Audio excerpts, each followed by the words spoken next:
by 94, people were asking me to leave town and play gigs away from Boston, which was always mind-boggling for me. Like, wait, you want me to play in Chicago? You're going to fly me. You're going to pay me and put me in a hotel. What? In my head. Welcome to another episode of Contrabass Conversations, your show covering life on the low end of the spectrum. I'm your host, Jason Heath. I'm so glad to have you here today. Visit our site at contrabassconversations.com for all the details about what's going on here. And I'd love it if you reached out. Send me an email, feedback@contrabassconversations.com. I'd love to hear from you. And I know you're going to love today's episode featuring Reuben Rogers. I got connected with Reuben through our mutual friend, Allan Santos, who I had on the podcast recently. And Reuben hit the jazz scene in the mid-90s after growing up in the Virgin Islands and spending time at Berklee in Boston. And he hasn't slowed down ever since. The artists he's collaborated with, it's like a who's who of the jazz world. Charles Lloyd, Wynton Marsalis, Joshua Redman, Marcus Roberts, Roy Hargrove, Nicholas Payton, Diane Reeves, so many others. And we dig into all sorts of amazing topics like how to get work done at 3 a.m. on the road, Reuben's first blizzard in Boston and how it nearly drove him back to the Virgin Islands, how Reuben's high school teacher, Georgia Francis, helped him repeatedly during his younger years, mistakes that derail so many talented musicians' careers, how to correctly fall asleep on the bandstand, and a lot of other topics. It was such a fun conversation. Reuben's a great guy. I just had a blast talking with him. We got a couple clips from Reuben's solo album to open and close things. The album's called The Things I Am. It's awesome. It's from 2006. And check out the show notes for a link to get this album. We'll open with a brief excerpt from Philip and close with an excerpt from Ting for Ray.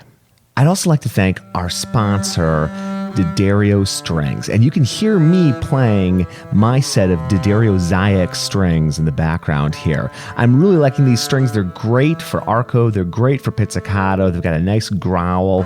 They're good hybrid strings. I do a lot of both styles of playing, and I love them. They come in medium tension. That's what I'm using. They also have light tension. They're made in the USA. They're designed, engineered, and crafted at the D'Addario String Factory in New York. Missy Raines uses them. Chris Jennings, Yuri Slavik, lots of people use them.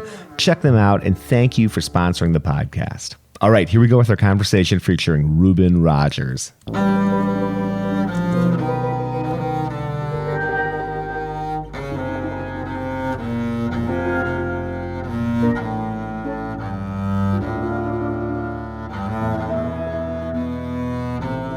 Whenever I have somebody like we haven't met in like I'm familiar with your work, and what you've done, but I love talking to people that I know in common, and like, what would you ask Reuben? So Allan prompted me with a couple of fun stories.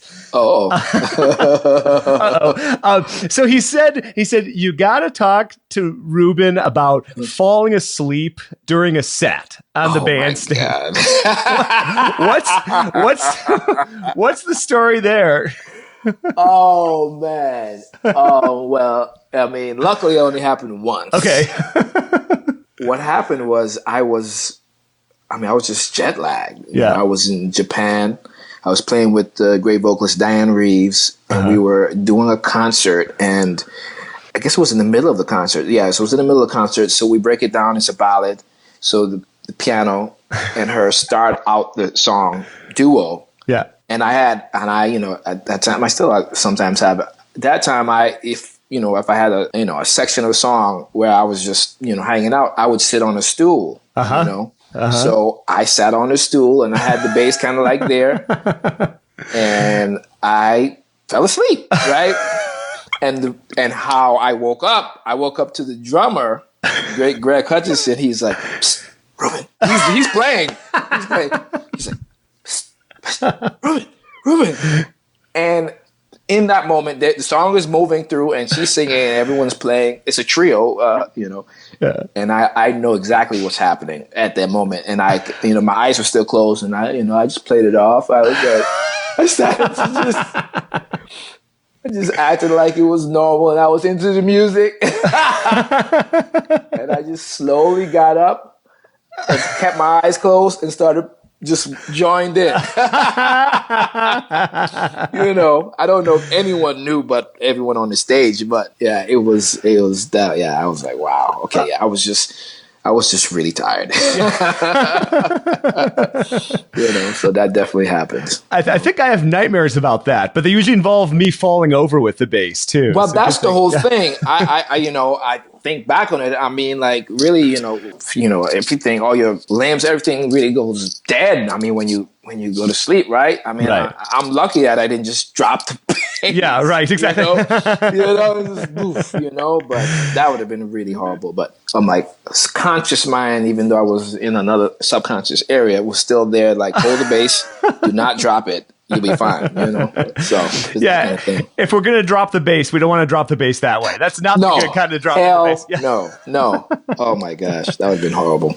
I actually knew a violinist who had mastered the art of sleeping during concerts. It was the most amazing thing I ever saw. He would tell me, and he sat up front. He was like principal second violin, or he wasn't principal. He was the inside. So, but he said, "Oh yeah, slow movement, nothing's happening. Watch me one time." And I did, and I saw him. He just like closed his eyes, bowed his head a little bit, and I don't know how on earth he knew to wake up, but I would say maybe he was messing with me, but he had that's a good art. You can catch up on your sleep that way, Oh my God. Wow. No, well, all right. Good for him, man. And he's not lacking any sleep, that's for sure. Uh-huh. But man, like all the travel you do, and then like jet lag is just kind of like your constant companion, I'm sure, with that. And then working late nights, this is the life of a jazz musician. Do you have any strategies for keeping your energy up with that kind of schedule that you have? Like, how do you take care of yourself like that? No, not really. I don't have I wouldn't say I have a regimen, but I don't limit myself to, I need to sleep, from 12 to 8, and that's the right time to sleep. I got to get 7 to 8 hours sleep. I'm more like, if I'm tired, I'm going to go to sleep and catch as much sleep as I possibly can. Okay. And if I happen to wake up at 3 o'clock a.m., make the most of that time. Yeah. Because usually, especially when I wake up in those kind of hours, I can be very productive in that time because everyone else is sleeping, or, usually across the world somewhere, someone's up, obviously, and I'm in contact with people all over the world these days. Yeah. But I don't really think about the jet lag in that kind of way anymore. Yeah. It's just like, get as much rest as I possibly can and let it be as efficient. Some efficient, really good time, rest time. And when you're up, be as productive as possible. Yeah. I'd rather be up than sleeping, tell you the truth. Even though I love some sleep, I'd rather be up and being productive in some kind of way. Yeah, I got just so many things on my plate that I'd like to just take care of before I die. Right. Right. Yeah. And that saying, you can sleep when you're dead. Right. I don't know if you ever heard that before, but it's kind of crazy. But I like that saying. Yeah. I get enough sleep when life is over. Yeah. Well, if you wake up and you're feeling that urge to just dig in and get work done, it's good. That's a sign you're doing the right thing in life. And also to finish off from the rest. I understand diet and consumption or whatever. I've definitely railed it in so that I can feel better as time goes on. Because I'm 41 now. When I was 25, I could go all day and just eat and do whatever I want, and I can't quite do it the same as I did before. That's just normal.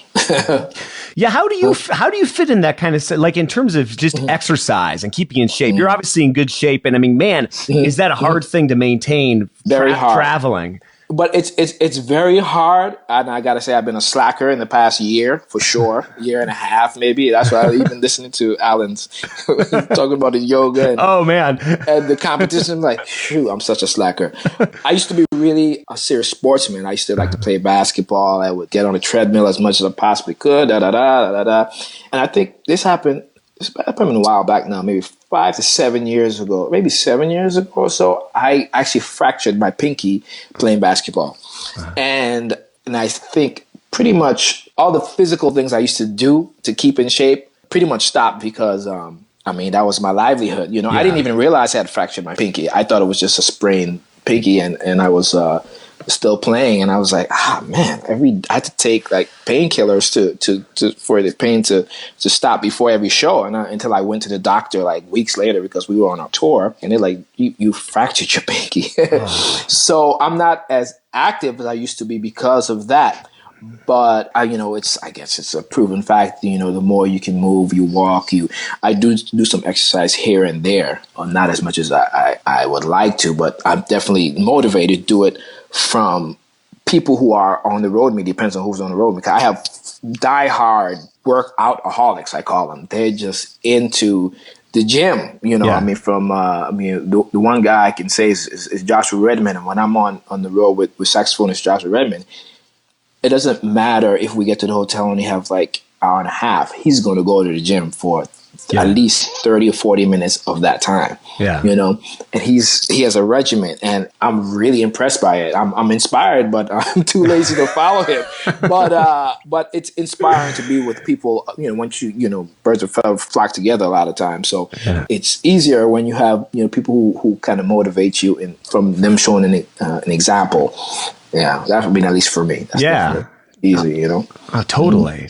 Is that pinky injury? Man, that's a scary thing to have happen, because like your whole livelihood and what you do flashes before your eyes. It could have been worse, but I had to, they were like, you don't need surgery, but surgery is not going to do any better. I was like, good, no surgery. Then I just kind of had like this weird pinky therapy. Actually, it was weird. Of course, when I went to do it, they focused on the pinky, but because it was a little deformed for a second. But I end up doing all these hand therapy things for some months, and it totally worked itself out. Were you still gigging while you were doing that? Still? I kept on playing. I couldn't. I had too many obligations. Not as many whole steps in your lines as maybe you normally would if you only got the one. Right. Yeah. Exactly. It was painful. It was a painful couple months, but I got through it. It was cool. Is that the only playing injury you've had in your career? Is that all that's happened to you? Have you had anything else? Pretty much. That's the only one I can remember. Yeah. That's why it was such a big deal. I was like, oh wait, okay. What's important? This is important. Yeah, my livelihood, music. Yeah, I need to cut down on the sports a little bit. Even though I play here and there now, but I used to hit it like all the time, like every day or every other day. It was a part of my daily or my weekly life, I should say. Definitely. Yeah. It's amazing how quickly that. I was playing basketball in college and came down just wrong on my ankle and just sprained the heck out of it. And it's never been exactly the same. I'm a runner, and it's still like it'll still kind of act up here and there. Or weather changes. Sorry. Yeah. That's just. But nothing. Luckily, nothing. No pinky. No pinky fractures so far. That's nice. I know. So I love how you get work done on the road, and like if it's 3 a.m. and you wake up and you just use that time productively. Like what do you do if you wake up at 3 a.m.? Are you on the computer? Are you writing? Are you corresponding? What kind of work are you doing? Actually, it's funny how you said a lot of corresponding.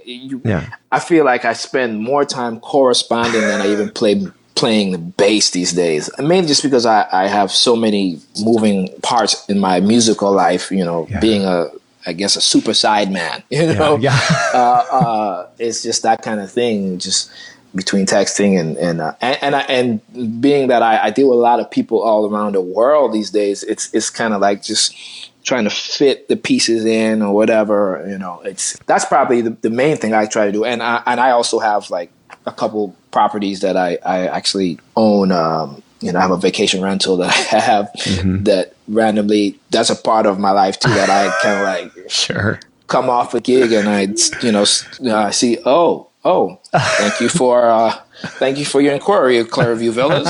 Yes, we are available. Please, that's just my side thing that I got into because I'm from the Caribbean. So it's my father's from this island of Anguilla, and anyway, it was this old house that we had, and it's about to fall into the ocean, and I rehabilitated it, and now it's a vacation rental that I run. I didn't think I would have to do that, but it's doing great. So that's the other side of my life. And yes, sometimes I try to just get some writing in, or even just learning. So I'm always learning someone's music. I feel like So even away from the bass, I do a lot with just being able to listen and look at music, and there's always something to do. Yeah, there's even at 3 a.m. Man, nothing like coming off of the gig and like dealing with your Caribbean vacation rental. That's pretty wild. It is a different life, but I'm glad to have that other outlet right now too. I mean, who knows?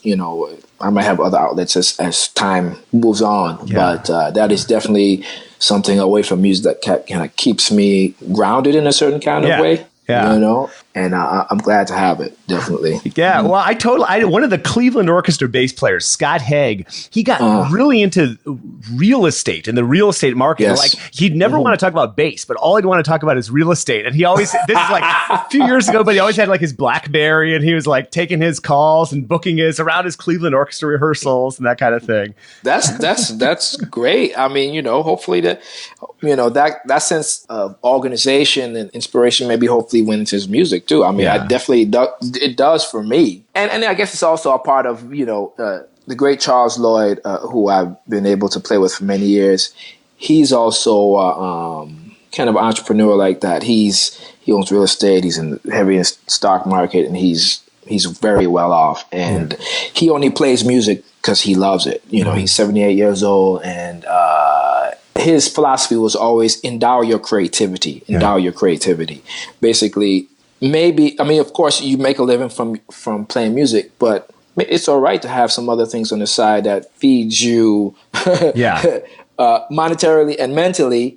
And also you have that so that you can do what the hell you want, do whatever you want. So, when that call comes in and you're like, I don't know if I quite want to do it. I don't need to do that. Yeah. So there you go. That kind of thing, especially as a performing musician. I mean, definitely I've been fortunate not to have to do anything that I don't really want to do over the years. But I mean, there's been a few times where I've been like, you know what? I don't think I'm going to do that because I don't think this, is going to, uplift me in any kind of way or enhance my musical brain in any kind of way. And that's funny. That's something I only started to think about or do in regards to saying yes or no to things in the past few years, 4 or 5 years. Only, I guess you get older, you just kind of know what you want to do or you may not want to do. And I'm fortunate to be able to make those decisions. I mean, not everyone can. So that's just my thing right now. Interesting. Yeah. I love the term you used to describe yourself, like Super-Sideman. I love it. And, folks listening, they probably would kill for a chance to like have Joshua Redman, like contacting them and like booking tours. And I'd love to know, because kind of like along the lines of what you were talking about, there's so many different ways that people can get in touch with you now, like email and Facebook and texting and all that. And like, how's that changed for you the last few years? Like in terms of booking that, like, how do you keep yourself organized in terms of all that? Well, it's funny. Well, first of all, I'm one of the very few people who are not on Facebook. Yeah, good for you. Or any kind of social media. I don't have any social media. I don't have Twitter. I don't have Instagram. None of that. I mean, only because it was a choice. It was a choice, not because, I think it's a bad thing or anything. It's a great thing. So really, my only forms of contact is either you call me, text, or email me. I guess would you still call that social media and with text? I mean, is that no? Really, right? I don't think so. I don't. No, think right? So. Okay. Yeah. Sorry, I'm feel like an old ancient dude when I asked that just now. But that's the only forms I have. So and to go back to what I'm saying about Facebook and all that, one of the biggest reasons why I decided not to go that route, at least for now, is because I'm already a procrastinator by just being alive, just being who I am, and I would spend too much time on that kind of stuff. I would definitely not. I would spend many more hours there than on the bass or doing something that's a little more productive. So that was my choice not to do that. So I think from just being, in the business or being out here for 20 odd years, before all of that, all the contacts that I've had before I, had this, or we had access to Facebook and all this other things, I've always kept those contacts, and those same contacts or contacts of their contacts, or have always have basically employed me all these years So I don't have a reason to actually put myself as in, hey, it's Reuben Rogers. I need it. Right. I'm for hire. I need to, if you need me for a gig. I never had to have that part. I never had to have that. Even the short time that I actually decided to put out a record and do gigs, when I was doing that for a short time, gigs came to me in that moment. I never even went out and said, oh, I need to have a gig. I had certain people who were, decided to, okay, you know what, we could help you out with this. And they got the gigs, came to me, and I just did the gigs as they came in as a leader. Yeah. I mean, it's just really just, and I guess I have a good reputation of having good business sense. Whereas then I know, I get in touch with people, I get back to people in a timely fashion, and I know how to just, dot the I's and cross the T's, in a very efficient manner. And that's probably one thing away from I guess the actual technical aspect of music, playing your instrument or whatever, that people don't realize that also gets you called back a lot, a certain level of organization that especially in this day and age, people appreciate. And I've known many capable and competent and incredible musicians lose out on opportunities because they didn't have a certain level of organization to their lives or to the way they manage their schedules or whatever. You'd be very surprised how people just have low patience for someone who doesn't have that kind of skill together. I mean, as good as a musician can be, they won't put up with that but a handful of times, Yeah. It seems like personal organization and the desire to become a musician don't necessarily go in hand in hand. I know so many people that that's their greatest downfall. They wander in, 30 seconds before the downbeat, and it's a major flaw that I think a lot of struggle with. It's a sad thing. I mean, of course, I can sympathize also because, obviously, I guess, I've always grew up in a certain kind of thing. I mean, my father is a very organized person or man, and he never said, okay, you should do this and you should go about doing things this way. I just learned from seeing him from afar, kind of have his thing in order. He'd write down notes and things he had to do and take care of, and I think that just came somehow landed on me without him having to say, this is the way you should do it, son. And fortunate for me, I just kept it going through my personal and professional career. It's those early influences that say. How did you discover the bass? I know you came from a pretty musical background, didn't you? Technically, yes. I mean, my parents. My parents are ministers. I come from the church. I grew up in the church. My mother is a great pianist, actually, in the church. She was an organist when I was growing up, also playing in the church. So I guess my musical abilities came from that side of the family. But I grew up playing in church for the most part. I started on the clarinet, actually. That was one of my first instruments between guitar, piano, whatever. And I found the clarinet in elementary school, about 6th grade, maybe 5th to 6th grade. Actually, I was trying to play saxophone, but the band director instructed me that, you know what, you should play clarinet first, because if you can play the clarinet, once you get to the saxophone, it's going to be easy. Yeah. And right. I was like, what? That's a girl's instrument. But he had something. He was so, but then I fell in love with the clarinet, and I started playing it in concert band. I always had a natural, inclination to playing instruments. I could pick up a lot of things and just start playing things. And I just loved playing. Actually, I started playing recorder. That's what it was. And then I went to clarinet. That's why he suggested that, I guess. And I just really had an affinity for the instrument, but I also had an affinity for the electric bass, because I used to hear it in church. So basically, I was going to church and seeing this great bassist, his name is Verdell Turnbull, play in church. So you got to understand also, I pretty much didn't listen to anything else but gospel in that time. Between gospel, some reggae music, some calypso music, because I grew up in St. Thomas. I don't know if you know that. I grew up in the Virgin Islands. So I had very limited, resources or things in music. It's basically whatever my parents were listening to and or what I heard on the streets, pretty much. I think I had kind of affinity for the bass also because, in the islands, guys used to ride around in their cars with the bass pumping. Yeah. The reggae music used to be boom, boom, boom, boom, boom, boom, boom, boom, boom, boom, boom, boom, boom, boom. It just, that was just normal. And I think also I liked that, even though it sounded muddy and crazy, but you could feel the bass. So I had a thing. So here I would be with the clarinet in church, trying to play in church. I would be in a concert band during the week, and in church I played clarinet, but I'd be like, man, I really like the bass. So I asked if I could get like lessons. I didn't have my own instrument, but I asked if I could get lessons on his bass, So he's like, yeah, why don't you come by my house and I'll show you the notes or whatever. And he did. He showed me the notes, whatever, but I would just have my time with the bass was just when I was with him because I didn't have one at home. And, my mother saw this interest in one Christmas, she bought me this kind of like, I call it a Fisher Price bass. It wasn't a Fisher Price bass, but it was a really cheap bass. Yeah. But I got that bass for Christmas and I played it every day, all day. I just was like, oh man, just getting in it. I'm mainly practicing and trying to learn gospel recordings or reggae stuff. I just by ear, because everything was by ear pretty much at that time, at least on the bass. I had a certain level of proficiency reading music on the clarinet.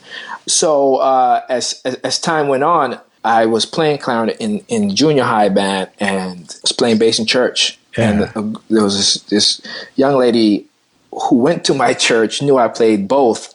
And she told the high school band director who was actually auditioning people for the concert band, she told her that, he plays bass also. Somehow it was a weird connection how she found out that I played bass, actually. Yeah. And she was her bass player was getting ready to graduate in high school. And she was like, oh, shoot, well, I need a bass player. I could maybe, help this young lad along and be my little my jazz bass stooge. Anyway, and then she came in and she auditioned me on clarinet. And then she was like, hey, so I heard you play bass. Blah, blah, blah.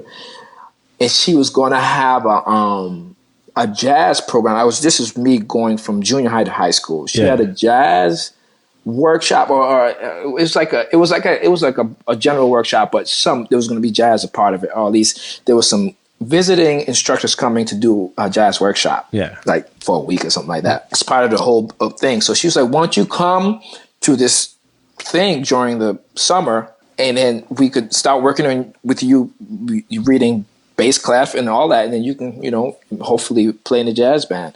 And I was like, okay, cool. That sounds great to me. And when they came and they played, these guys I actually even play with today. This is weird. Oh, really? Cool. Which is great, actually. These two guys, Deion Parson on drums and Ron Blake on sax, and some other New York guys. They were St. Thomians. They were people from St. Thomas who went away to New York and was doing it on the scene in New York. Yeah. And they came down to do this clinic, and I was like, whoa, what is that? I basically, that jazz bug came, jazz mosquito came and bit me and went to my bloodstream, and I fell in love with the music. I mean, it just was like, what is this sound? What is all this? Yeah. So, I mean, pretty much right after that, I had to be within days of hearing them play. I went to the local shop, which were, selling tapes still. Yeah, sure. Tapes. Right. Actually, I'm lying. It was tapes still, but CDs were just coming in, and they had like the big cases. Oh, I remember they would keep the CDs in. So CDs were like pushing the tapes out, slowly. But of course, so I went to the desk and I said, I'd like some jazz music. Like, give me some jazz. And he was like, He's like, so what do you play? I play bass. And he says, okay. And he searched around. He came with four tapes. He had Jaco Pastorius, his first album, self-titled. He had Stanley Clarke, If This Bass Could Only Talk. Okay. It just came out. And then he had Miles Davis' greatest hits, and he had Thelonious Monk's greatest hits. That's a good way to start. Yeah. He gave me, I didn't realize the variety he gave me in one shot. Yeah. But he was just like, here, And I had no money. I had enough money to pay for it that day, and I listened to those tapes over and over and over and over and over. And I couldn't understand, Portrait of Tracy. I was like, oh, wait. I didn't understand harmonics. I didn't understand that, that alembic that Stanley Clarke was playing was like a different kind of bass than I was playing. Yeah. It was like another sound. Like I was like, huh? Wait, what is it? The music pulled me in, but I was like, what is all this on? And then the upright bass that it was coming out from Paul Chambers and Ron Carr. It was different bass players. I was like, what is that sound? Man, but I was so naive to it all. I was just like, I love it all. I don't care what it is. I don't know what these sounds are, but I love it. So I would just try and play all that stuff on just by ear. Fortunately, as I went on in school, in my high school, I was just consuming all this music all the time. I was just trying to play along with stuff, almost everything by ear. And then I was taught bass clef, and I started to read more, and I could just everything was coming together at a very early time between 9th and 10th grade, at least early for my development in that time. Mm-hmm. And remembering also that I still say, I'm not as much as a procrastinator as I was then, far from. But I was really lazy and I hated practicing, right? Yeah. I hated practice. So I always wanted to play with people. So luckily I had a group of guys in my high school. It was my cousin and a couple other guys who were very talented young musicians too. And we would just jam all the time. You make up these compositions together. Yeah. And anyway, it was a good time. So with that group, we would go out and do these little gigs for the school as like the high school jazz ensemble in the community, just at a little restaurant or whatever, and supervised by Georgia Francis. I gotta say her name because she's the woman who actually I owe almost everything to, because she saw something in me that I didn't. As time went on, she was like, "Wait, this dude, okay." She's like, "No, Reuben, you cannot go and chase after that girl. Why don't you not go to? I was in football then. Why don't you stay and do practice, do rehearsal, and practice a little bit? Then you can go to football practice." And what's funny, my football coaches figured that out too. That somehow my music thing was actually way more important than this, and they would give me okay, no. You can come a little later because it seems that this music thing is really, maybe she talked to them. I don't even know that part. But she really kicked my butt. And what happened one time about when I was in 10th grade or so, we opened up for a show for one of the jazz musicians on the island, like the Cats. Yeah. A Lewis Taylor trio. They were going to do a concert, and they had the high school jazz ensemble open up.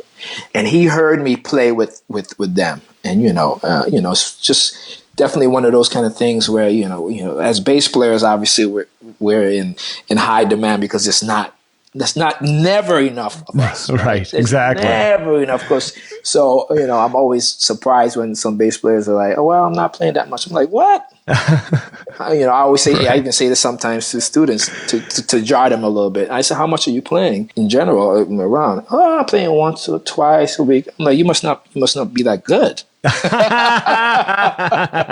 was like, and I'm like, no, that's a joke, but really, there's no excuse for you not to be playing every day. In an environment that's set up for you to play all the time. At least that's in my head. Yeah. So let me fast forward to my thing. Was that when this guy heard me, he came to the school maybe a couple of days later to Georgia Francis and said, "Can you give me your bass player's name or whatever? I'd like to be in touch with him, see if he could play some gigs with me." Yeah. Oh, cool. And, and somehow I think I was in the band room and I knew who Lewis Taylor. I was like, I looked up to him like, Lewis Taylor, that's the guy. He can play so great.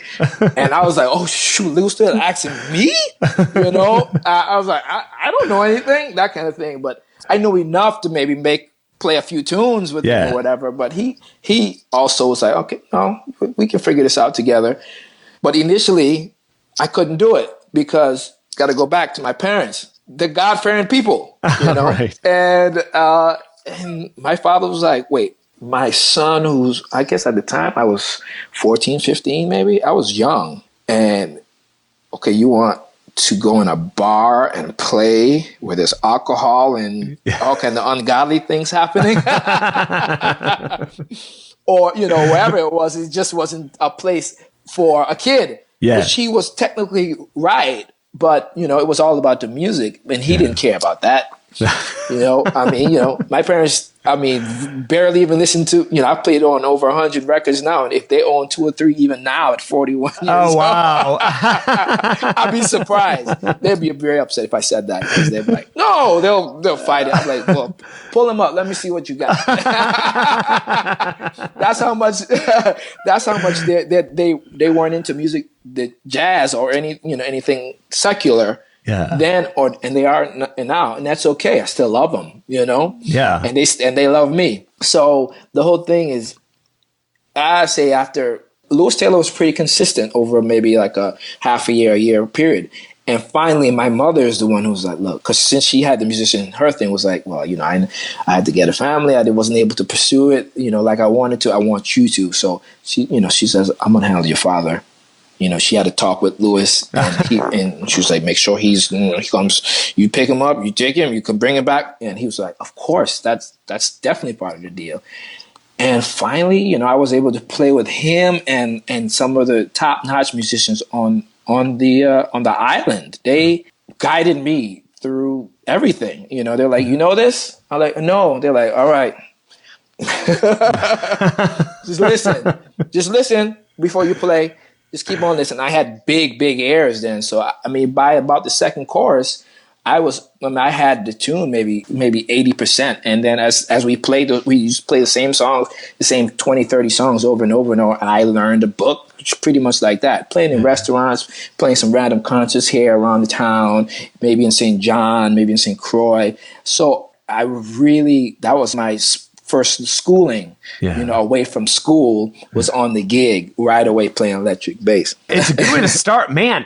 It's right. Talk about early influences and being able to, it's so cool how it sounds like, you had been reading because of clarinet and that sort of thing, but the bass, it was really learning by ear, it sounds like, and learning from the records, learning on the gig. And that's awesome. Boy, so you were on fire at a young age.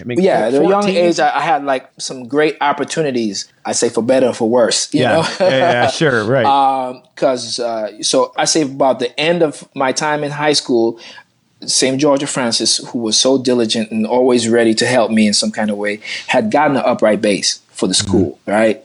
Really for me. Nice. It was like a hurricane. It was a hurricane situation happened, and some a bunch of equipment got destroyed or damaged, and she was able to work in the budget to replace those instruments a double bass. Right? Excellent. And she did, but it was that kind of thing. She came, the bass came, and it was just like, here. I was like, no teacher, no nothing, just like, here. Like, it happens actually all over the world, right? But definitely in St. Thomas, where I had no one around, really. I had this one guy who could, he was, even today, he's actually has a great feel or whatever, but he couldn't teach, the fundamentals of the bass. So I remember having one lesson with a guy who came down. His name is Chris Berg. Actually, it's funny. I just saw him at a festival for the first time since those days. Really? Maybe a few months ago. Oh, cool. And he came to the stage. He's like, Chris Berg, your first teacher. I was like, whoa! I only had one lesson with him, though, And he came over and he tried to teach me first position and really basic things. But it was so daunting for me, especially meeting him that first time and seeing him play. And he had, I could still remember his technique. His left hand was so almost perfect. Like, I was like, how am I even going to get that? What? Yeah! It was almost discouraging in a way. So I was really discouraged at playing that instrument initially because it was just so daunting, because I already had a certain efficiency on electric. And I was like, with this thing, my hands are hurting, and they're bleeding. I said, forget this. I'm not trying to play this instrument. Yeah. This was when I was in 11th grade. That's what it was. Oh, okay. And I just gave up. I gave up within a few months because first I didn't have anyone on me to say, you need to, you practice and do this. I was like, I think she even got maybe some Mandel books. She had gotten some things to help me, but I didn't have anybody to guide me. So I was like, no, I'm good here.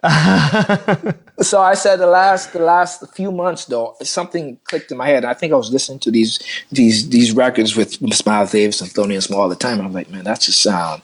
That's an acoustic bass sound. I figured all that out by then, obviously. I was like, no, man, I need to get more serious. And I would go to the room where this bass is in because I was the only one, that played it. Yeah. And I had played it maybe a year, or less than a year, maybe 8 months, a year. And I said, okay, maybe I should try it again, man. Come on, Reuben, get your stuff together. I went in the room.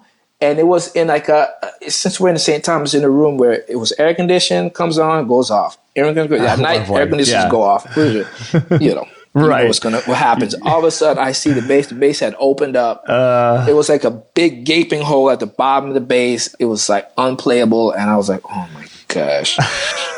What did I do? I mean, it was kind of my responsibility. It wasn't anyone. I mean, I was a kid, but my responsibility to make sure, Right.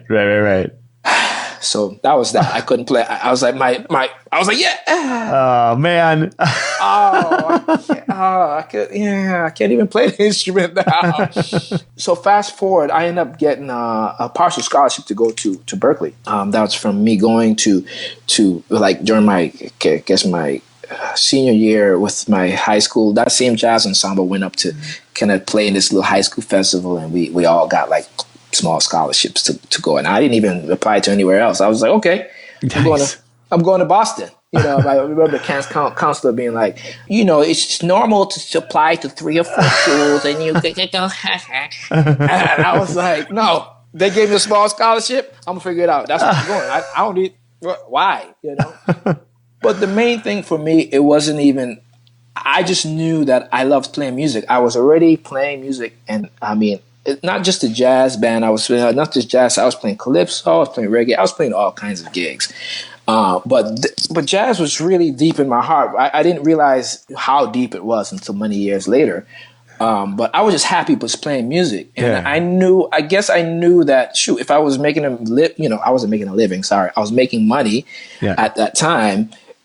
I'm sure I can continue to do this somehow, in some level. Maybe come back. So my whole thing was, okay, I'm going to Boston. Get a degree like you're supposed to, and then come back to St. Thomas because, hello, that's paradise. Why would I want to live anywhere else? Yeah, no kidding. Man, and talk about a contrast. Like St. Thomas down there, and then you're going up to Boston with its lovely winters. Had you spent a lot of time outside of the islands at that point? Or no. Okay, so my mother's from New York. And actually, technically, I was born in New York, in Brooklyn. But my father's from the island, so basically, it was only a convenience for us to get spat out in Brooklyn, right, close to her mother, my grandmother. And within a year, we moved to St. Thomas. Okay. So I never knew the States like that until later on, when I got older. We would come and visit my grandparents, but also I was just in that little bubble, family bubble. It's good to see you. We go back to the islands. Yeah, and that was it. So I didn't know much of, the States in general until I got to Boston. I mean, as I said, I visited, but only for like a couple weeks at a time, and visited my sister who moved up there some and whatever. That transition from islands. I'll tell you in a nutshell, Jason. Came in September. I contemplated going and staying in St. Thomas in December. I remember the blizzard of what is that? That was 90. That was 92. Yeah, that was 92. Yeah, 92. Wow, can't believe it was that long ago. It was 92. One of the biggest blizzards in Boston history hit in November. Yeah. I mean, I was like, what? Why am I here?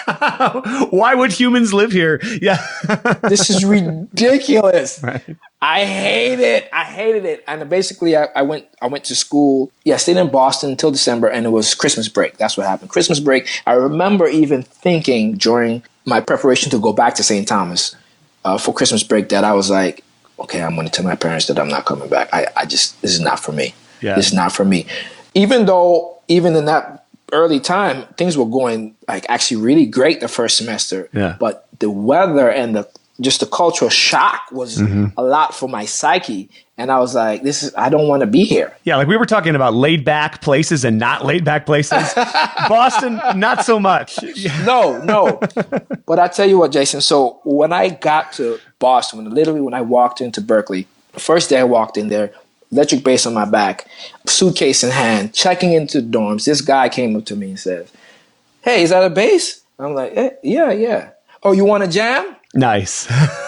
Within like 4 or 5 hours of being at the school, I was in a random room playing with people I didn't know, you know? Yeah. And I swear the whole time I was in Boston, from that day, I should say, I played every single day. Some kind of session, some kind of gig. I mean, it didn't matter. I mean, it could be 2:00 in the morning recording session in the Berklee studios for the production engineers to get their chops on. Yeah. I'd be playing gospel. I'd be playing jazz. I'd be playing rock. I'd be playing punk. People just would call me for whatever, and I was just ready. You know, most of it I didn't get paid for. It was just because I just loved playing music, and that's what I came there for. Yeah. You know, in my head, I came there for that. And I think the biggest thing for me too at that time, because I was in a little island bubble, I didn't know the possibilities. I didn't know what the possibilities. I didn't know I could have a career in music, traveling or anything. I just knew that I loved it and I wanted to do it in some capacity. And probably the best place to do that would be back in St. Thomas. Yeah. Not in Davis, California, in Japan or Indonesia, wherever. Right. It was just that I just love playing music. Wherever I'm doing it, that's great. I was really fortunate to be around, once again, some of the best musicians in the school in the Boston area at an early time where I jumped into the fire. Into the fire. Let me backtrack. Is that I didn't have an upright bass when I got there, but within, I say, right before I went back down for Christmas break, again, Georgia Francis, she steps in. She said she finds a way to get a grant or some kind of $1,500 grant or some special money. She figured out in St. Thomas that she was able to get to me to buy my first upright bass. Wow. Even when I had already left, she knew in her head, and she knew that, look, he has something special that I need to continue to help him with. And she, gives me goosebumps just thinking about it now. She still kept on helping me. Even when I was already gone, I had moved on. I mean, she was like a second mother to me. I mean, all through high school. I had gotten into trouble once, twice, and she bailed me out. I mean, she was that kind of person. She still is that kind of person. And I owe it to her that she got that, because when I got there, I used to try and borrow different people's basses, and that got tired for people. Yeah. I mean, you can imagine somebody being like, okay, if you want, okay, go ahead, you can have the bass. That kind of thing. I didn't know how to play it. One thing I should point out, actually, this is very important since we're on a bass podcast. The summer before me going to Berklee, I went to Interlaken, actually. You did? Yeah. One more thing Georgia Francis did for me. She found a way to get money for me to get at least a partial scholarship to Interlaken Arts Academy for the summer program that they have there. Yeah, I'm sure you know about this, right? Mm-hmm. Which was a big, big deal in my transitioning to Berklee, because so I went there playing electric bass, but in my head I was like, wow, okay, I will be around people who play acoustic bass all the time. I mean, that's their thing. I'll be exposed to it. I was like, yeah. Especially end up, on my way to Berklee, Yeah. I got there, and it was the first time I heard an orchestra. First time. Very, very first time. I heard some classical music on tape, but I didn't know that sound. And I remember, because I had a little scholarship, I had to be an usher. Okay, yeah. So, right? You have to be an usher. You're like, we gave you money, you're going to work for it now. Yeah. That kind of thing. So I was, handing out programs or whatever, and then you have to, stand in your place. And I remember the orchestra. I'm pretty sure it was at least the first orchestra I saw a bunch of music then. Was just one of the better Interlaken orchestras, that were there for that summer program. And I remember like the chills I got from hearing these strings and this. Yeah. I was like, oh my, what a sound! Oh my gosh! It was incredible. And you know who actually was there at that same? And he was already a great prodigy then. Is David Grossman? David Grossman, sure. He's been on the podcast before. I am sure. Yeah. See. Yeah. And he was already a virtuoso. He was already playing all kinds of jazz bass and classical bass at the time. And so it was great. So but in the jazz band, they had like, tier jazz, 1, 2, 3 jazz. We were in a top jazz band, whatever that means. And he was playing the upright and I would play electric. Yeah. But, I was so eager. I mean, when I think about it, I'm like, can I play some upright bass? And he was gracious. He would be like, you can try it out, whatever. And it was encouraging and discouraging being there in Interlaken only because it was obvious. I mean, obviously I didn't have any prior, training in playing the upright bass. And they knew that. And in hindsight, I get why it was like this. So really, I don't even remember the names of the teachers that were playing there. And I'm sure they might even still be there. I don't know. But I put it on my brain because they kind of were a little more like, wow, this is a tough position. And this guy doesn't really know anything. And, and I would have these short lessons and they would kind of go through things with me. But I think the combination, and I didn't have an instrument, and somehow they were supposed to have an instrument for me. And, some bureaucracy happened. They're like, or maybe like, you're a jazz player, you have your electric bass, you stay with your electric bass, kind of thing. Yeah. As I said, I was so naive and like, oh, okay. Not until years later, I'm like, wait, I got duped. Yeah, right. They just didn't follow through. But, the system worked against me. But, it was funny with the kindness of certain people. There was this Israeli girl. I wish I could remember her name or even be in touch with her. She was a very sweet, person in general. I didn't really know her away from the bass, but I used to go and hang out sometimes in the bass locker room and all the big classical guys to be, bowing, playing there. And I just be around, just wanted to just watch and check it out. It'd be like, And some of the guys were actually really cool, really nice. They'd be like, man, come on, you can play or try, And I would just try. And this one girl, I think I only ate lunch with her once or twice, but we had a really good rapport. And she told me, if you want, my bass is in that corner. If you want to come anytime, just come and just play the bass. Just take my bass and you can. I was like, okay, great. And so that's what I did during that month and a half time there, kind of just toying with the bass. I mean, the teacher didn't really guide me. He kind of tried to guide me really on electric bass. I didn't really have any good direction. He tried to give me some kind of, but I guess a combination of my frustration with the instrument and maybe his semi-frustration that wow, I have a beginner. I don't want to deal with this right now. Right. Didn't really put me in a certain path yet, but it didn't matter to me at the time. It didn't matter. It's just because I don't care. Any way I can make music out of this instrument, I want to, without it hurting. Yeah, right. Or whatever, technique, left hand is all crazy. The right hand is weird. I don't care. I can't bow. I just want to make music some kind of way, right? Yeah. Saying, bass player comes to your lessons for a week, and by the second week he doesn't show up because he has a gig. Right. Exactly. I was a product of that for the most part, right? Yeah. On electric bass and upright bass for the most part. So if I had to skip back to being in Boston and in Berklee, I say Berklee and Boston because I think Berklee brought me to Boston. Yeah.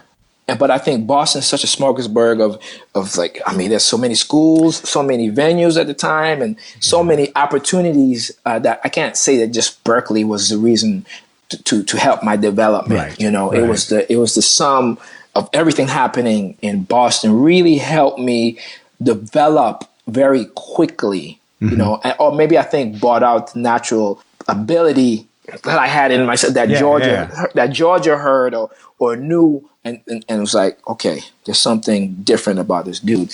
And it brought it out. I mean, really fast. Yeah. And it forced me to develop really fast because it was like, okay, well, all right, let's play some rhythm series right here. Like, oh man,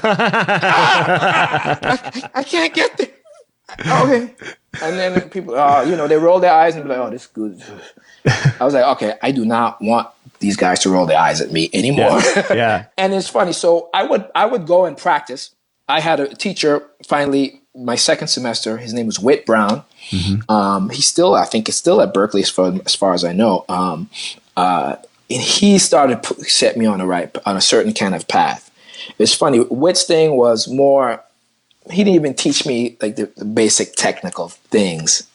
He heard that I had a certain amount of vocabulary and jazz vocabulary and whatever. So he was more honing that. And then he'd be like, well, maybe have both of your hands in this position a little bit. That's better. And maybe your right hand's a little, he would just touch at those things.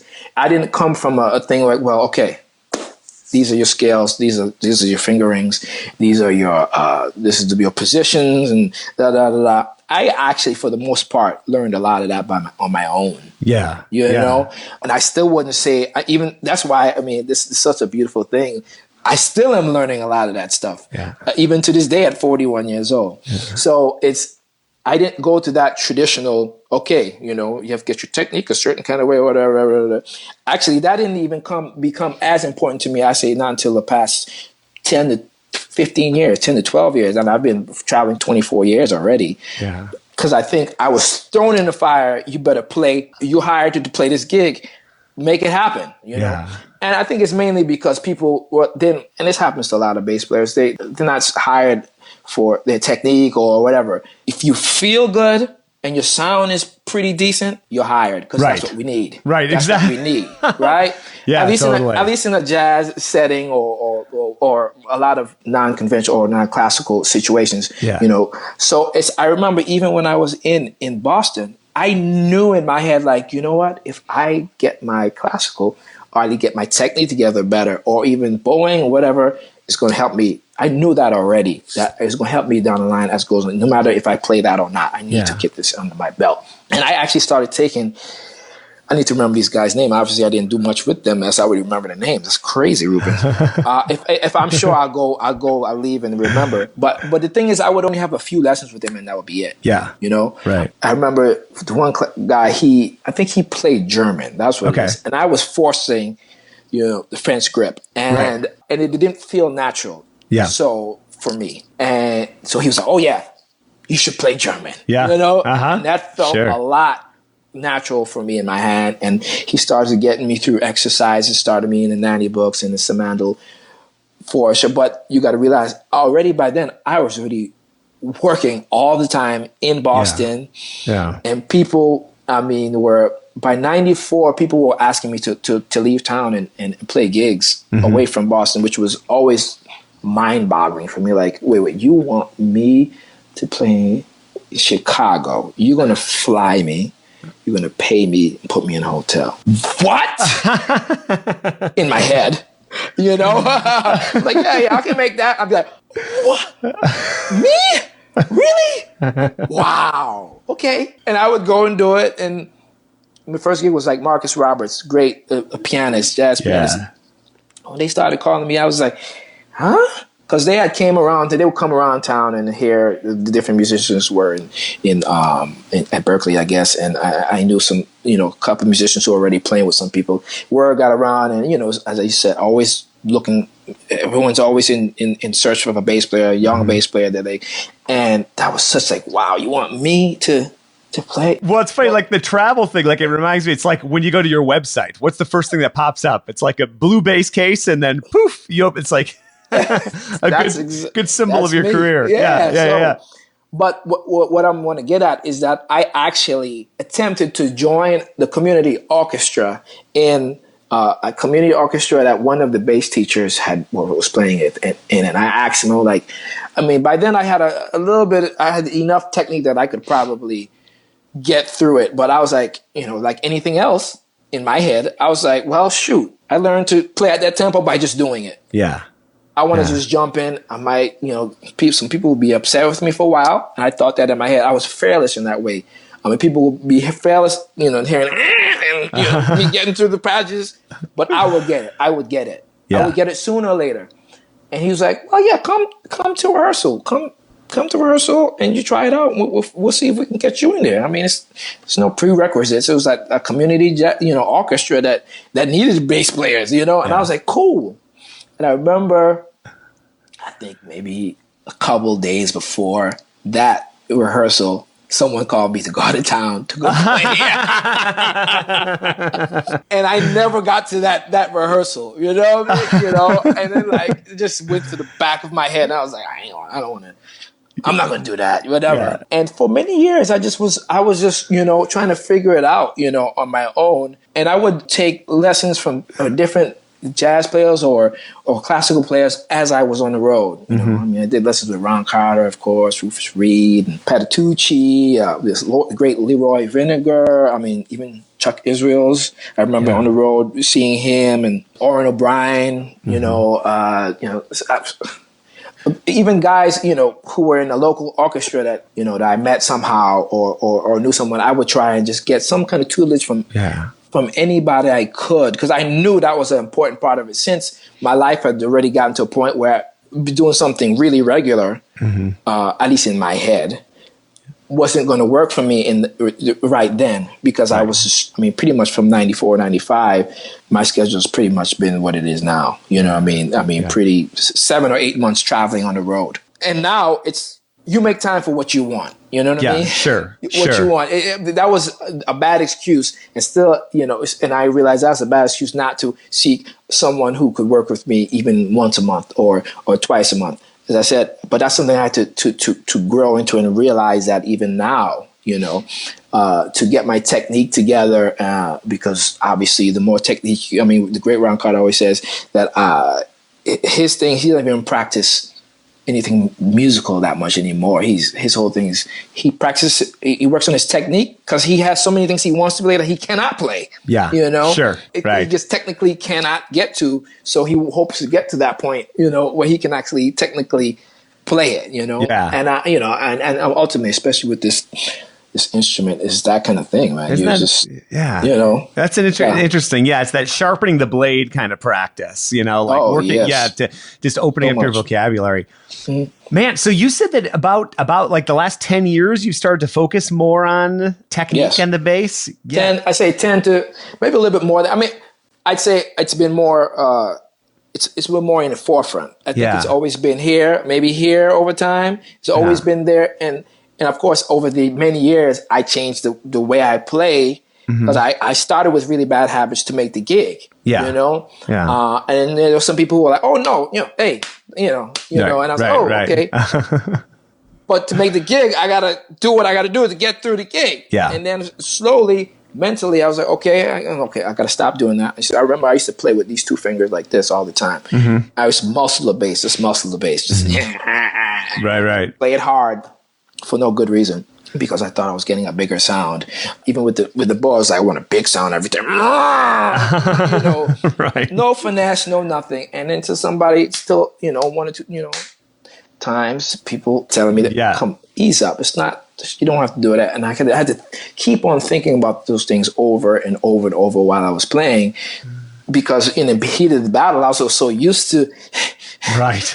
I had to change that over years in the way I thought or whatever. And so over the years, I think really being able to see more people, even on YouTube or even going out to a concert and seeing different players. Because there's been unbelievable amounts of great players who with unorthodox technique who make incredible music. Exactly. And I understand there's no really one way. There's the traditional way that everyone kind of starts out with, or a lot of people start out with, and there's different, methods in going that way. But then I always feel the great players start there and find their kind of their own way of playing, whatever that is, to make it their own. Or it might even the different. I even feel the unorthodox kind of a way people might even play the instrument goes into the why the music that they play comes out the way it does. Right. Absolutely.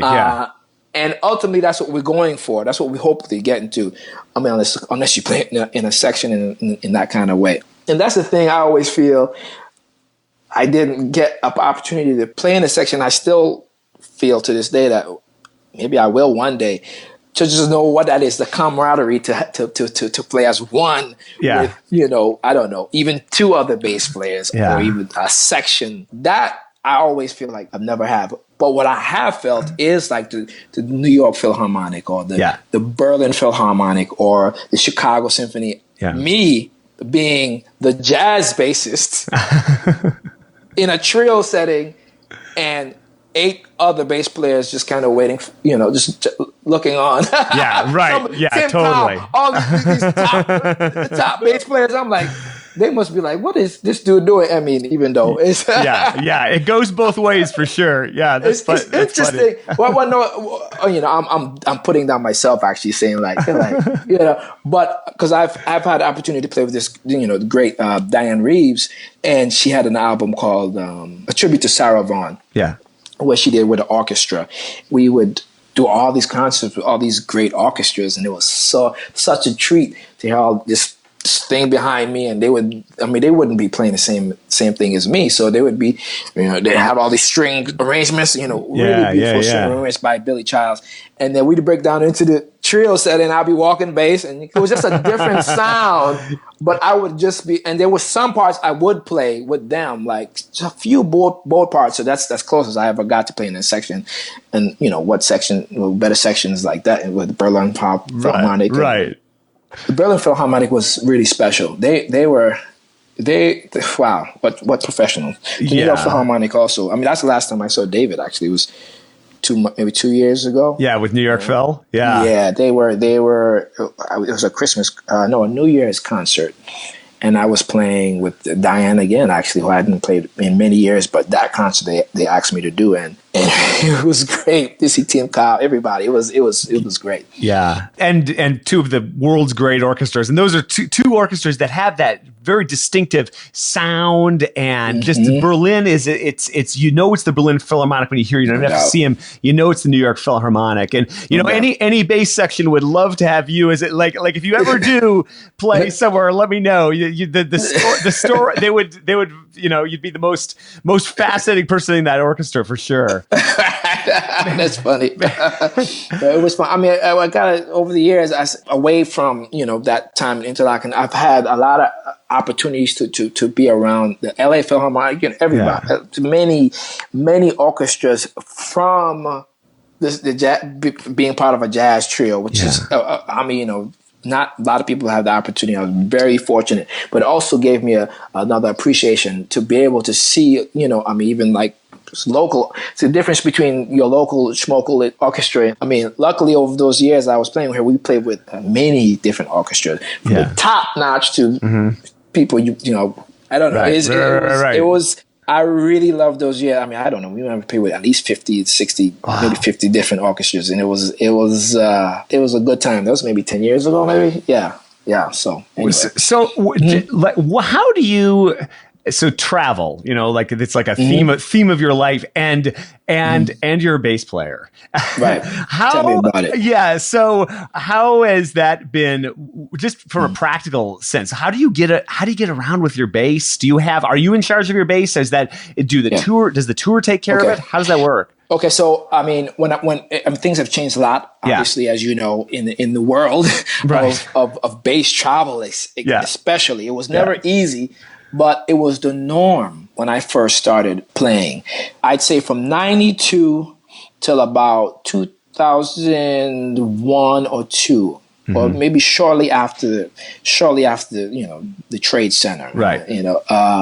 Things changed, or I'd say it changed after World Trade Center, maybe because obviously airline travel changed. But I'd say from between 92 to 2002, in that range, it was the norm to carry your bass. Yeah. It was like, what you did. If you didn't have your bass, we have to get some backline. Okay, let's scramble to figure this out. So I always went everywhere with my bass. I mean, I had a David Gage. My first case was a David Gage case, and my instrument, a Czech bass that I played from late 1800s. It got trashed 3 or 4 times. Major rehauls, like caved in top, and that was just a part of it. I ended up having like 2 or 3 having a backup instrument because I was like, well, sooner or later this bass is going to get trashed from the airlines because that's just part of it. Where some people were like, oh my God, my instrument. In my head, I was like, I chose this instrument, and that's just part of it, right? Right. And if you're going to be a traveling bassist, that's what you do. So, I mean, over the years, I traveled so much. I went to maybe 2 or 3 gauge cases. Man. Maybe, at least 2. I think 2. I went to 2 cases. That's what it is. And then it came a time, as things started to change, it was the weight limit that the airlines started to really get you with. Yeah. The oversized were like, we hate that. We're going to charge you for that. But if it's over 70 pounds, we can't accept it at all. Yeah. And I was like, wait. That stopped me in the tracks. I remember one time going out, and it was like really not consistent for a time. Like one person you get to the desk and they're like, oh yeah, no problem, have a nice flight. You might pay a little, overage or whatever, and that's it. And then coming back, the same, they were like, oh, you're not allowed on this flight. Right. Because it's over. I'm like, but wait, you let me come out and you can't, and it would be just that back and forth. And of course, you go through all this rigmarole with managers, and they're like, okay, well, I'm like, how am I going to get home? And that happened a couple of times. I ended up having to figure something out. And there was this lady in Finland. I remember Larry Grenadier, the great Larry Grenadier, and Matt Pym and a couple other guys were using this Finnish case that was much lighter than the gauge case. Even the gauge case was like the model, case to have, or the Colstein case were kind of the models in the early 90s to have, they cost $3,000, but you that's the case to have if you're going to travel. Right. She was making this much lighter case. I ended up getting it for half the price of the gauge case. And I started using that. And it's funny, I think it was a part because the gauge case was at the time, because he changed his stuff shortly after that also. His is much lighter now. They were big and cumbersome, and people just didn't know how to handle them. So I had a little bit more bad luck with it because of that. Once I got that finished case and it was much lighter and I got it under the 70 pounds, it was easier to travel with. And also being that I was a really frequent flyer and built up the miles and the status, I would have very consistent higher status on multiple airlines. And that always gives you a little leverage, Sure. So and knowing what was coming, I knew that it was $100. I mean, early on, I knew it was $100 for oversized, maybe $100, $75 for overweight or whatever, and that's the limit. You couldn't charge me anymore within the rules because they would never know how to. I'm like, no, look this up. This is what it is. That's it. And the more you had your stuff together, the more they'd be like, okay, and that was it. And I tell you what, I still.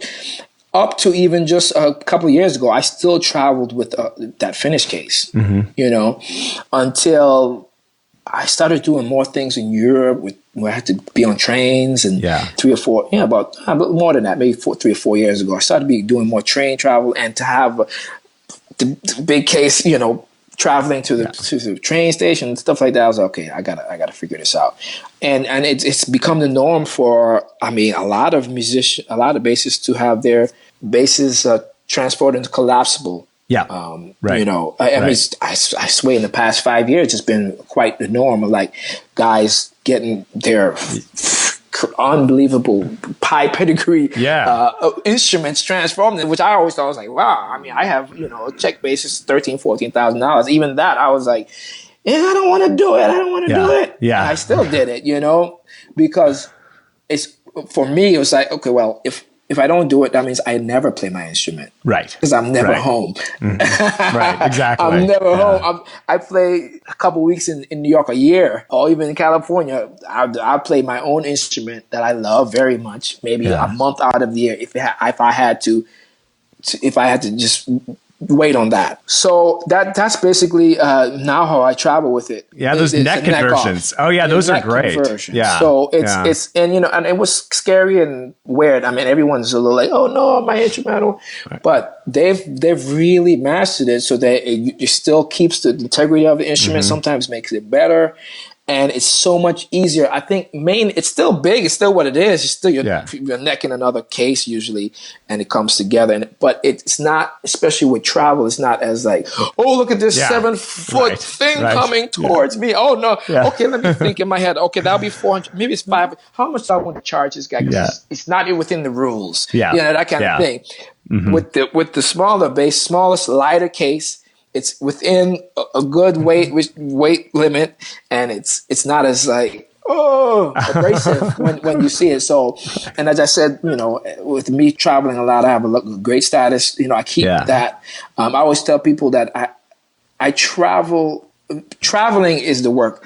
Playing is my passion. I love it. Yeah. It doesn't. It has nothing. They don't really coincide. So that's the work. Managing that part. I like that. That's a great way to put it. That's it. Totally. Well, but the thing, but to finish with that said, there is a certain level of over the years we're so used to playing our instruments, especially guys who maybe are stable or of course in orchestra, or when you're not a traveling musician, you play your own instrument most of the time, which is great. And I've had the luxury of traveling my instrument and playing with mostly people who are like, okay, if you get charged, I'll pay for it, But also I realized over the years of me being kind of spoiled, even to this point, that I say my proficiency, or at least in my head, to play other people's instruments was way lower. Sure. Right. Even if I had it in my hands, I didn't have it in my head. Yeah. I would always be like, oh man, I'm on a foreign instrument. I mean, of course, there's always some adjustment when you play different instruments, but being that if you travel around the world, you play the same bass, you're in a certain comfort zone all the time, right? Yeah. Instead of being on a tour where you play 20 venues, that's 20 basses. Yeah. Right?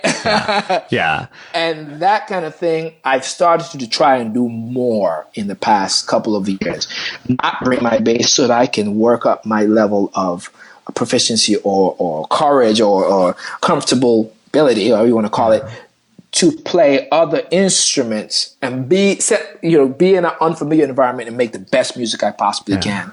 Yeah. Even with a dog, even with a dog of a bass, because there's a lot of people, and I realize too, the better technique I have also, and so this also goes in why I paid a lot more attention to it. The better technique I have and more confidence I have in my technique, I won't have to worry as much as bad, even if the instrument is really bad. Because that's going to be what it is sometimes. Even if you have the greatest technique, there's going to be, in a situation, it'll be an instrument that's just not that great. Yeah. But still, what kind of music can you get out of this really bad instrument? Because the person in the front row, they don't care. They don't know that difficulty. So you have to do your best to make it worth that ticket that they bought to come see you. Yeah. And it's tough. It's tough with the thing. I mean, I know pianists complain when they get on a different piano too, but that's nothing compared to bass. You could have an E flat neck or a D neck or the exactly, because there's no standard. Yeah. There's no standard for setup, the way you like your instrument, strings, all of that. For the most part, it's somewhat of a standard, or pianists, of course, instruments going to be, different levels, but there's a certain standard that, all tuners, everything for the most part, try to get to. Even with drums, a certain kind of thing that's with basses, there's really no standard. Like, okay, this is the setup that's supposed to be. It's supposed to have these kind of strings, and no, it's so personal. Yeah. So every bass has its own personality that you touch when you're on the road for 20 gigs, and you have to really navigate through that personality as best as you can for that night, for only an hour in sound check and an hour and a half on the gig. Yeah. Man. Reuben, I want to be respectful of your time. I know this is so awesome, though. This is great. Yeah. I've got one more question for you, if you don't mind. This is from Allan. Didn't tell me who this is from, but he said this is a non-musician friend of yours. So he said so this is, but it's a good question. So it's like, what's out of all the places you've played, because you've toured, so like, what's your favorite music venue you've ever played in, and why? Wow, that's a tough one right there. I mean, Jason, it's been countless venues. Yeah. Countless and countless and countless. It's funny. What's funny, what I'm doing, what I was doing, I've been starting to do. I found this big box of tapes. Not tapes, DAT tapes. Nice. Yeah. Mini discs of live gigs that I did dating from like 96-ish to about 2002. Okay. That range. And it was about 200 cassettes or tapes or mini disc, whatever. So they're all labeled a certain kind of way. And some of them have like a label like Charles Lloyd in Germany. Yeah. Yeah. You know? I didn't even have the city name, you know, because that's how I mean, now, of course, I'd be like, I need to know exactly where it was. But back then, everything was such a blur, city to city. It was just like, I'm in Europe and I'm playing every single day. But my folks was so on the music, I didn't even care where I was. Yeah. Yeah. You know what I mean? Not until I say about after 10 years of doing it, after 10 years of when I started to just wake up and be like, I think it was that I would only remember the place until like I would come to like the backstage and say, oh yeah, I've been here before. You know, I've been like, right. Or like the hotel. Yeah. I was like, wait, I've been here before. And I said, Reuben, you need to appreciate this on a different level. You need to, come on, you know, it was that kind of thing. Like, you know, life, because it became my life really quick and became the norm way too quick. Yeah. You know, to be on the road traveling, whatever, that away from the music, you know, became not important, which I think it should, because that helps your whole being, and it actually could go into the music, taking in what you have around you and experiencing a certain kind of way will help you in life. But one thing does come to mind when talking about, we played with the Berklee Philharmonic on, I forget this venue, but I've played at that venue since. It's in Berlin, and it's like the audience kind of surrounds. Oh yeah, is it the Philharmonie? It's like maybe it's the Philharmonie. It's like right where the old Berlin Wall used to be. I think. Yeah, exactly. Yeah, that place. I've never been there, but that's like one on my bucket list of places to go to. Oh, awesome! That's cool. I could, and actually, I think I saw it not that long ago. Someone sent me a link of that concert. And that concert was 10 years ago. Or at least some of that concert is on YouTube. Actually, young me, it's weird and it's funny to see it looks so young. But somehow I remember that, and I remember going back to it and doing nothing with. It wasn't with the film. It was just a regular concert with maybe just Tomasz Stanko, a great Polish trumpeter. And I remember when I walked in, remembering that whole the vibe with the Berlin Philharmonic, and it was just it was New Year's. I think it was New Year's. It was New Year's Day. We did 2 or 3 concerts, so it was like one of them was during New Year's, and Simon Rattle. We went out to dinner after. And nice. All that. It was a really good time, but the feeling we had, it was. I think maybe because we had a jazz element, it wasn't as conservative as maybe one of their classical concerts were, you know, and you could feel that even in the orchestra. I mean, they were such laid back, you know, because what do you call it? That's a pops concert for them, right? And but everyone was it was just a good feeling all around. Yeah. It was just, it didn't matter if it was jazz, if it was class, it doesn't matter, because they had a whole thing that they did, and I remember sitting in the wings and just listening to the whole concert, and then we went on, did our thing for like a couple, and then I would just step back and just listen to their repertoire, and it was just a great night. So that stays in my mind if I had to say one at a time. But you know, really and truly, Jason, anytime I can get to play, I mean, this sounds really I'm not just saying this to say it, but anytime I can get to play, especially with great, I mean, I'm very fortunate to play with some top level musicians. I just love it. It doesn't matter where it is. It doesn't matter where it is. I've been very fortunate, and I think that's one of the things that has, helped me in my career, that I could be playing in a small club in Idaho and then playing in Carnegie Hall, which I've played many times. Yeah. It doesn't matter to me. It's just about what we're doing in the moment, making music for people, together. I mean, that's just like, I'm lucky. I'm extremely, extremely, extremely lucky, So, and I don't take that for granted. Man, It sounds like you've been that way from day one, like just with the playing every day. Yeah. Reuben, this is awesome. I'm just honored to have you on the podcast. This is good. I'm glad to know this resource now, because I'm deep down. I'm a bass geek too, so it's like, and I'm glad to actually. I've been just putting on your podcast and just picking one at random, people I don't even know, whatever, and it's like it's to hear actually the different paths of people where they came from, and somehow all of it's still all the same path in some kind of way. Even if we came from here, we all of a sudden meeting at this certain intersection and have the same views, the same struggles, the same everything. And then and then we might go out and go our own paths. It's just wonderful to hear all this. You've done a great job with your site. I love it. Thank you.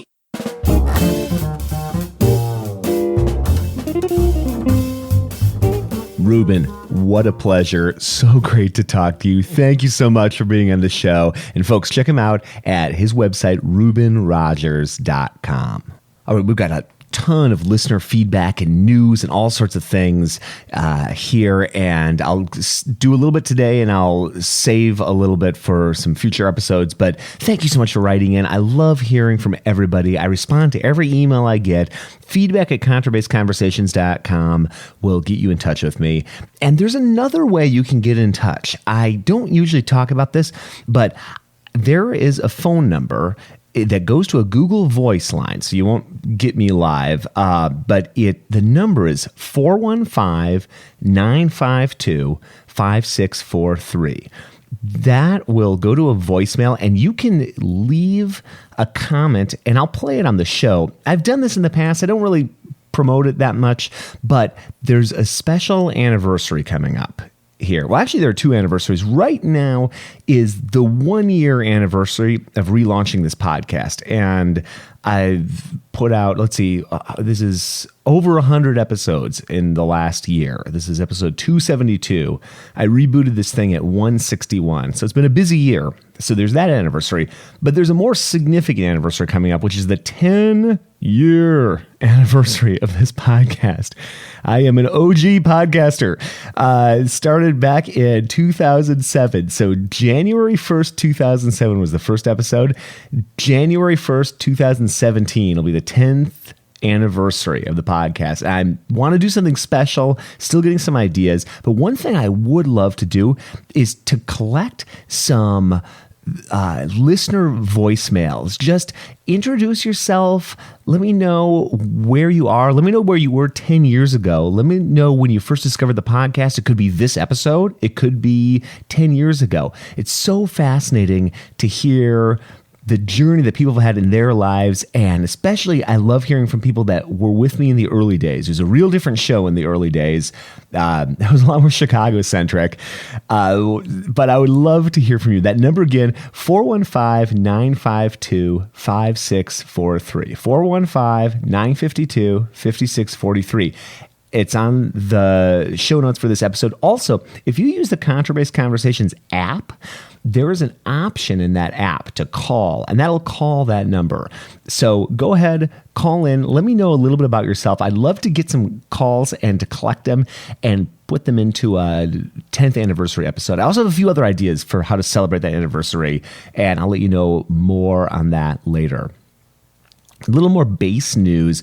Lloyd Goldstein, who I had on the podcast earlier this year, put out a video of him performing Lean on Me, and it went viral. It was, I think it got 15,000 views in a couple days. It was featured on No Trouble. Corey Brown, I had on the podcast recently. He is the founder of No Trouble. So that's a big deal in the bass community if you get featured on that. So congratulations, Lloyd. Couldn't happen to a better guy. So happy to see that happen. And I emailed out a Spotify playlist. This is kind of my new thing. Once a week, I email out a Spotify playlist for the week. And sometimes it's music from a guest I had on. So in this case, last week, it was Lloyd's album, which is a great album. Got to check it out. And sometimes I mix it up, put different bassists. It's different every week. And if you aren't on my email list, I send this out. I've been sending it out on Mondays. Just visit the website, contrabassconversations.com. I have probably like 45 different ways for you to get on that email list. So I won't spam you to death. I'm trying to just send out one a week, Spotify playlist, and a link or two of what's been going on. So speaking of going from Chicago-centric 10 years ago to where we are today, I just counted up, and I've now had guests from 21 different countries. George Amorim and Alex Ritter, both from Brazil originally. So that's country number 21, I think. There's many more to go, but much better than when it was just the U.S. and just the state of Illinois for the first several episodes. So how far we've come. In addition to the United States, we've had guests from Canada, Mexico, the United Kingdom, Australia, Switzerland, France, Germany, Italy, Malta, Poland, Israel, Sweden, Brazil, Argentina, Japan, Taiwan, China, Portugal, the Netherlands, Czech Republic, and Bulgaria, and many more to come.